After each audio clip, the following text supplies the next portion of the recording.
Assalamualaikum, jumpa lagi kita hari ni.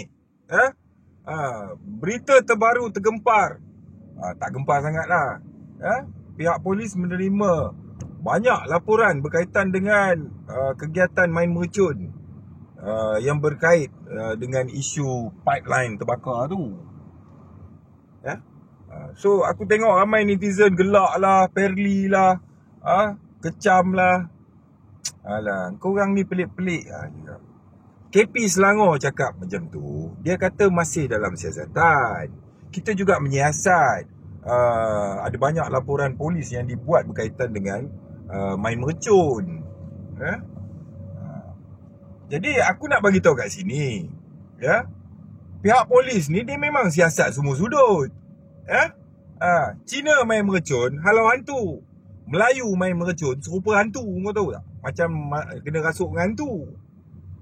Jadi kita nak pelik apa Malaysia ni? Ni negara kita, negara tercinta kita Malaysia ni. Apa yang kita nak pelik? Kan? Dengan macam ni saja, pam, berpuluh-puluh kes rasuah punya file boleh hilang. Boleh tutup. Ini Malaysia mah. Everything can go by magic kan. Pam, hilang. Bomo yang dekat Perak tu, yang duk buat teropong kapal terbang hilang lah, apalah, tarik duit lah apa semua, pun tak boleh challenge macam ni punya kes. Kasih hilang file korupsi lah kalau boleh. Tak boleh. Itu file korupsi dia tak boleh bagi hilang punya. Satu file mungkin boleh hilang lah. 80 file boleh hilang mah. Sekelip mata saja. Pap, terus bersih. Budak-budak Malaysia bagi motor Honda Cup C70 70cc Honda Cup jadi 250, dia modify. Bagi Proton Saga, dia modify jadi Hilux. Apa kau nak pelik main mercun boleh bakar pipeline gas ni? Aku tak pelik. Kan? Budak main mercun ke atas ni, pipeline duduk dalam tanah tu, berapa meter duduk kat dalam tu, boleh berdentum terbakar. Pipeline tu pun satu hal juga. Kan? Seolah-olah macam dia menunggu-nunggu pula raya puasa je. Time raya Cina lagi berdentum-dentum mercun. Kan? Tak ada pula dia nak terbakar. Mai raya puasa ni pula. Jadi isu pula. Kan? Jadi aku tak pelik lah. Kita tunggulah keputusan siasatan polis apa dia. Janganlah korang kecam sekarang. Ini tak ada pelik punya. Kan? Kalau kita tengok di sudut Jabatan Polis sendirilah, zaman Anwar Ibrahim jadi pembangkang. Kalau kau tengok, Aimani duduk dalam jubur boleh jumpa. Apa nak pula?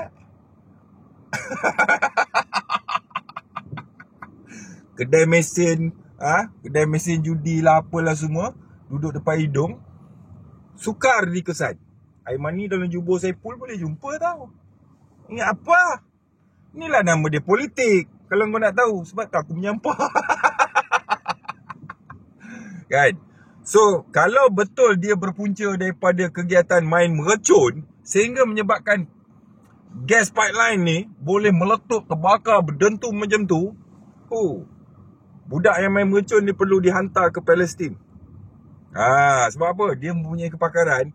Dia boleh hancurkan rumah lah, apa semua boleh bakar macam ni punya dahsyat. Hanya menggunakan mercun saja. Tak payah guna bom.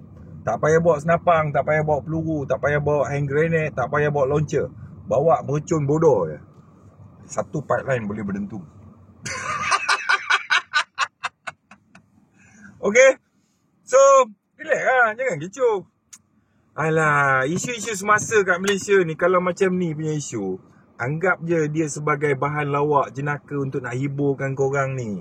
Dalam keadaan kenaikan harga barang lah, minyak naik lah, apalah semua ni, janji macam-macam tapi satu pun tak berlaku ni, Madani, jadi dia nak hiburkan rakyat Malaysia ni, kan? Nak hiburkan korang ni yang tengah duk menderita menunggu janji-janji kerajaan Madani ni, kan?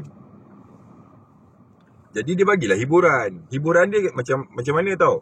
Kes Abang Belon lah, kes budak main mercun lah, macam-macam lah.